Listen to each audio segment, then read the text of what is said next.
જામનગરના પૂર્વ સાંસદ ચંદ્રેશભાઈ પટેલે આજે સવારે જીટીપીએલ જામનગર ન્યૂઝ કાર્યાલયની શુભેચ્છા મુલાકાત લીધી હતી। ચંદ્રેશભાઈ પટેલનું જીટીપીએલ જામનગર ન્યૂઝના મેનેજિંગ એડિટર જયેશભાઈ રૂપારેલિયાએ પુષ્પગુચ્છ બુકેથી સ્વાગત કરી આવકાર્યા હતા।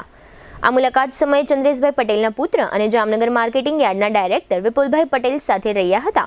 પૂર્વ સાંસદ ચંદ્રેશભાઈ પટેલ સાંસદની પ્રથમ ચૂંટણી તેમની 36 વર્ષની ઉંમરે લડ્યા હતા।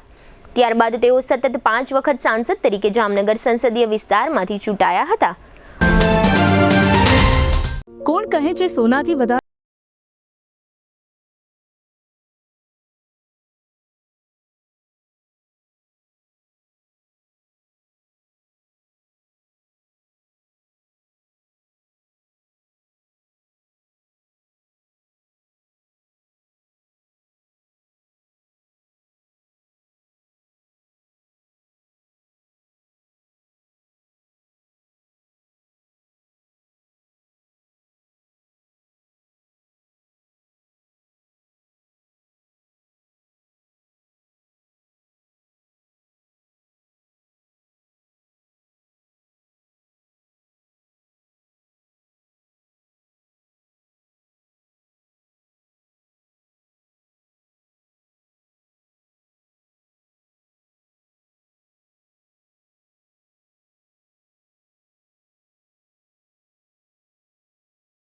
મધુવન ગોલ્ડ, જ્યાં વિશ્વાસ ચમકે સોનાથી પણ વધારે।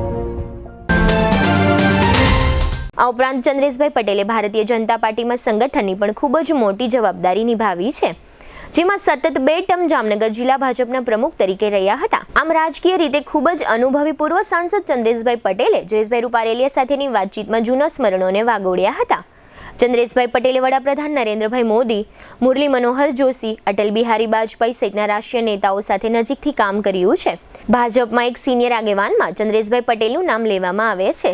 આ ઉપરાંત જીટીપીએલ જામનગર ન્યૂઝની તટસ્થ અને નિડરતાભરી પત્રકારિત્વને પણ આ તકે તેઓએ બિરદાવી હતી।